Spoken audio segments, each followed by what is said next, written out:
I'd like to read a couple short passages from Leo Strauss's essay on Marsilius of Padua. He writes, the characteristic of the defender of peace, this treatise written by Marsilius, viewed as a treatise of political philosophy,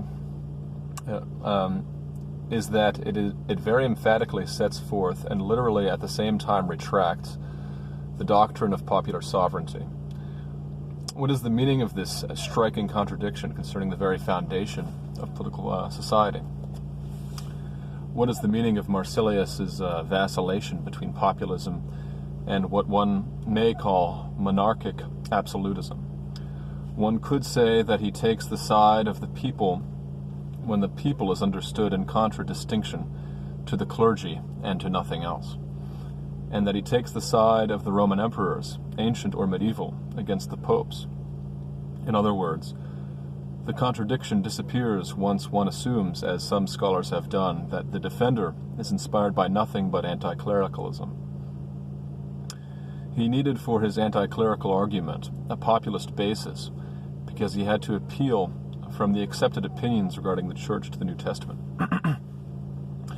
The New Testament, while giving strong support to the demand for submission to absolute monarchs or to despots, does not give support to Marsilius' suggestion that the secular Christian rulers alone, as distinguished from the priests, ought to rule the Church in everything affecting men's fate in this world: punishment of heretics and apostates, excommunication, property, and so on. But the New Testament apparently gives some support to the view that decisions in such matters rest with the whole body of the faithful, as distinguished from the priests alone. Marsilius's whole body of the citizens is merely the philosophic or rational counterpart to the whole body of the faithful, and he needs such a counterpart in order to provide his anti-clericalism with the broadest possible basis. Both reason and revelation speak against the rule of priests. This explanation implies that the fundamental self-contradiction which is characteristic of the defender is the conscious outcome of a conscious strategy. Both the explanation and its implication are defensible, yet they do not account for certain features of Marsilius's populist teaching, or for the essential character of strategies like the one justly ascribed to Marsilius. They fail to account for the latter, because it is not sufficient to conceive of Marsilius as perhaps a skillful but rather unscrupulous politician or advocate. So he goes on. You can read it yourself if you're interested, dear listener. I'm just going to jump to the very end of the essay and then do a little bit of digestion. Marsilius says much less than Aristotle, even in his Politics, about the highest end which is natural to man. For the reasons indicated above lowered his sights. His doctrine of the Commonwealth is reminiscent of the suggestion in Plato's Republic, according to which the city of pigs is the true city. His doctrine of the human law is reminiscent of Maimonides' suggestion, according to which the human law serves no higher goal than the perfection of man's body, whereas the divine law brings about the perfection of both the body and the mind. But Maimonides held that the divine law is essentially rational and not, as it is according to Thomas, supra-rational. One may say that Marsilius combines Maimonides' view of the human law with Thomas's view of the divine law, and thus arrives within the confines of political philosophy, at the conclusion that the only law properly so called is the human law, which is directed toward the well-being of the body. Marsilius was driven to take this view, to some extent by his anti-clericalism. When anti-theological passion induced a thinker to take the extreme step of questioning the supremacy of contemplation, political philosophy broke with the classical tradition, and especially with Aristotle, and took on an entirely new character. The thinker in question was Machiavelli. So everything sort of pivots for Strauss around the question of Machiavelli. It's been a while since I perused The Prince. Excuse me. JJ asked that I'm talking a different voice, so about to talk about Strauss, yo! Actually, my voice is a little hoarse. I don't know. I think I can keep that up. I kind of feel like talking like this. but I've been following as intently as I can the spirited back and forth between PT and LG, and I think that this essay in particular has a lot. This character of Marsilius of Padua has quite a lot in common with LG's sort of intellectual mode, and what I see as Paul Talk's pointed criticism of the lack of nuance, and what that might mean. Just, you know, this character Marsilius of Padua, he attempted to blend Aristotle and Christianity in a kind of anti-Aquinas vein, and it's, you know, speaking of consistency and what is consistent and what is not consistent, it becomes a kind of contradictory way of seeing the political order. It's, you know, it cherry picks. There's a kind of cherry picking. Marsilius wants to be a good Aristotelian, and he's paying due deference and homage to the great Stottle, but he wants to have his cake and eat it too. He wants to combine it with Christianity.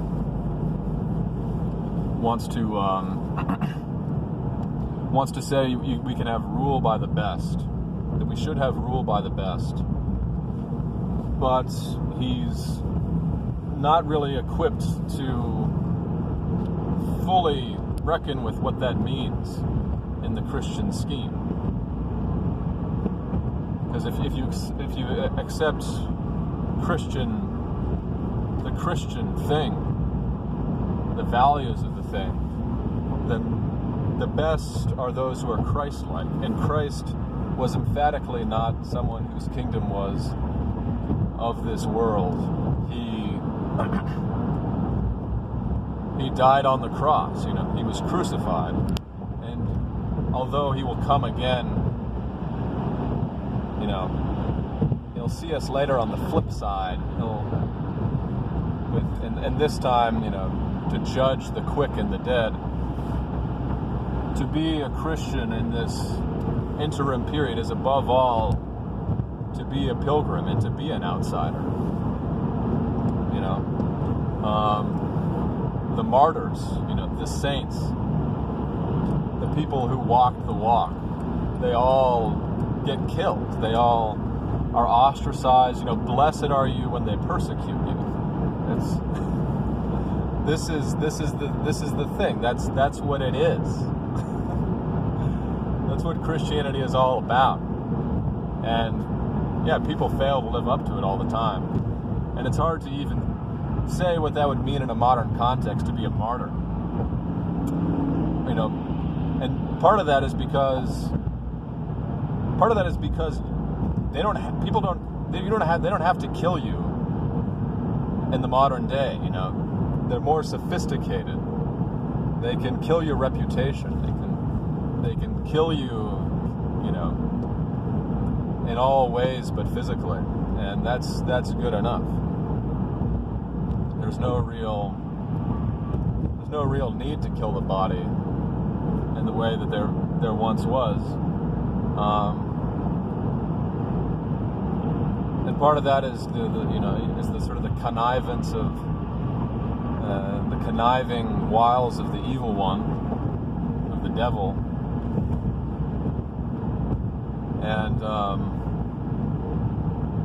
his demonic hordes. I mean, and part of it is that we, even in a negative way, we've become more Christianized. Even people like Hillary Clinton and whoever, and doing their occult blood rituals underneath the Large Hadron Collider in Geneva, wherever they put on their party hats and they play a game of sexual musical chairs, whatever they get up to, their Ouija boards and their ninja stars. Even they are more Christianized in the sense talked about by Rene Girard, that it's harder and harder to find scapegoats. It's harder and harder to be the victim. There's a kind of lovely kind of bloodthirst that occurred in the ancient world, a sort of unthinking, childlike bloodlust. Not even lust, but people would take up arms and they would just murder indiscriminately for glory and gain. And the Christian message is having its effect despite everything. The world is being transformed. It's like a drug addict going through withdrawal. The whole world was on the drug of sin and death and of scapegoating and just cruelty and victimizing. And Christ's death on the cross, it's the bronze serpent. It's the thing that it makes it impossible to continue in the ancient mode. And so, as a society, as a world, we've been going through a collective withdrawal symptoms. We've got the shivers and we've got the shakes.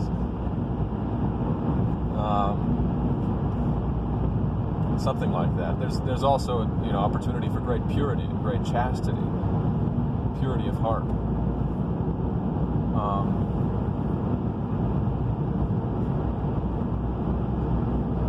But Marsilius of Padua,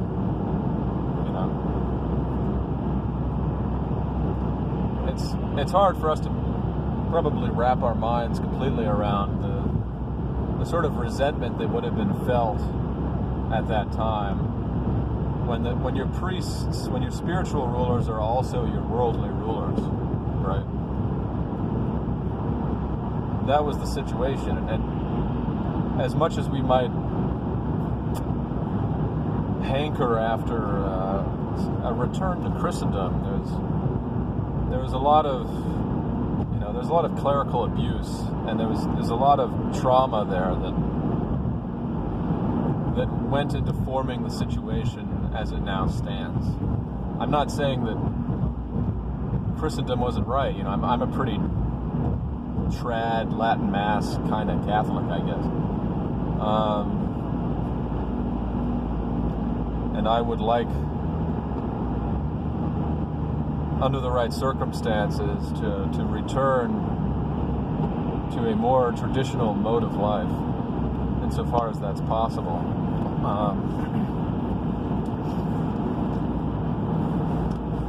But Marsilius, he just seems like a historical parallel. Because I was just reading this and listening to the videos. It just seemed like there was a lot of crossover.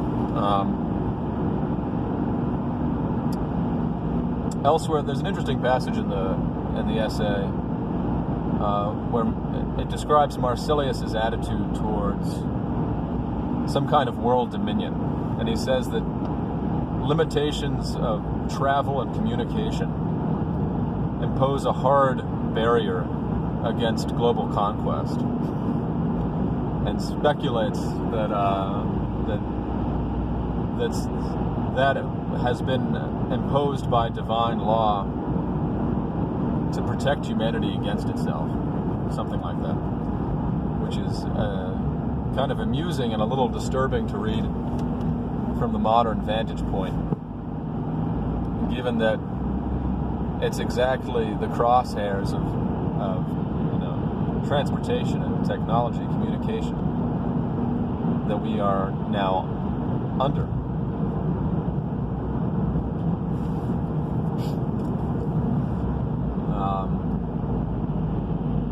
That the historical, the amount of time that's passed since the Industrial Revolution, the creation of the car, and all this crazy new-fangled technology is it's a very slim window, historically speaking. It'll be interesting to see what goes on. I mean, assuming that it does go on. But basically, Marsilius is a kind of proto-Machiavelli. He still has more integrity than Machiavelli, it seems, according to Strauss. He's still there are still clues and hints in his thinking that he's not an entirely unscrupulous thinker. That he's trying to reconcile kind of a base level just repugnance, fed-upness, prejudice against the clerics, and just wanting them out of power because of their abuses and corruption. No, he's just kind of got that base level ire, and that's just axiomatic for him. That he wants that done away with. But then he also wants to be a Christian at the same time, and he wants to blend his Christianity with Aristotelian politics, and it just can't really be done consistently, because you end up doing violence to one or the other.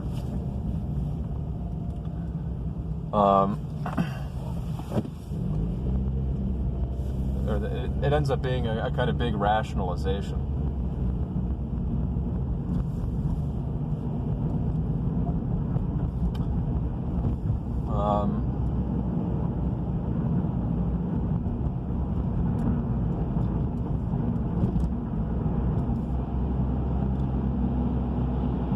And, I can't help but wonder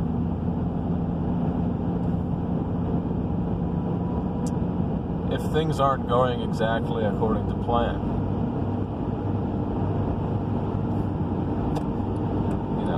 God's providential plan.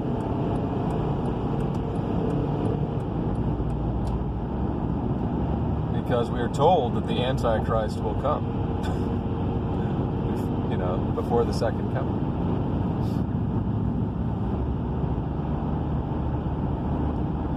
And, that sounds like a pretty stark thing to ruminate upon, but here I am ruminating. Here I am masticating. Whatever.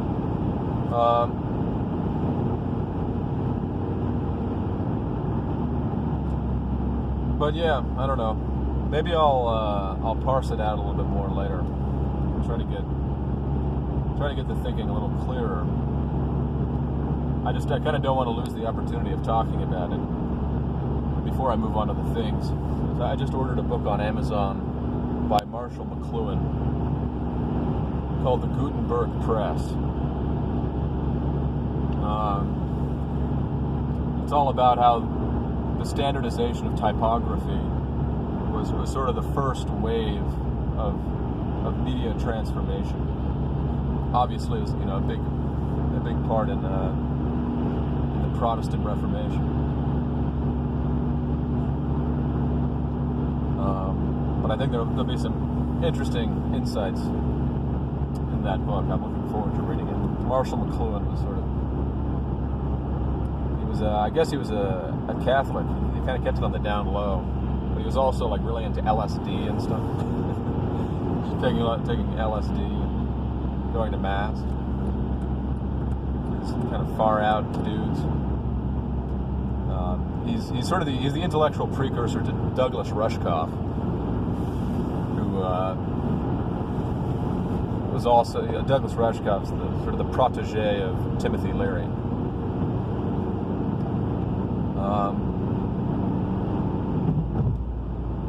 And I've been following Douglas Rushkoff for a while, so I kind of want to go to the source and read this Marshall McLuhan guy for myself.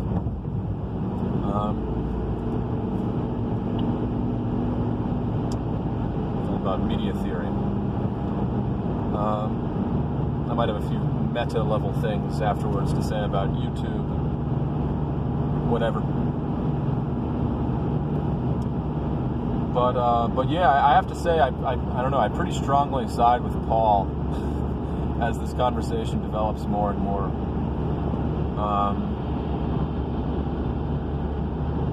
And it is worthwhile reading Leo Strauss. Despite his dryness, sort of a peanut butter sandwich of reading. You need a glass of milk to wash it down with.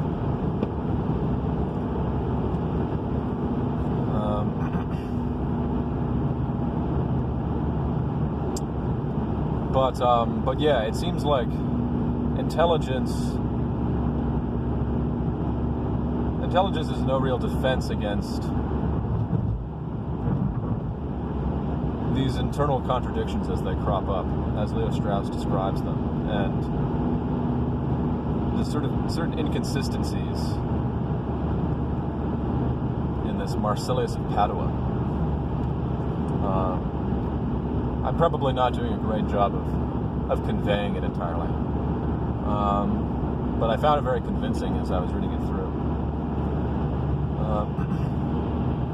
He rejects Thomas's idea of natural law,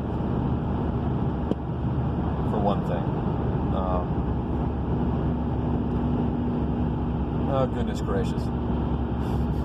I'm not able to exposit on with that. I was hoping it would just sort of come back to me as my tongue started to roll across the hard palate of my mouth, but alas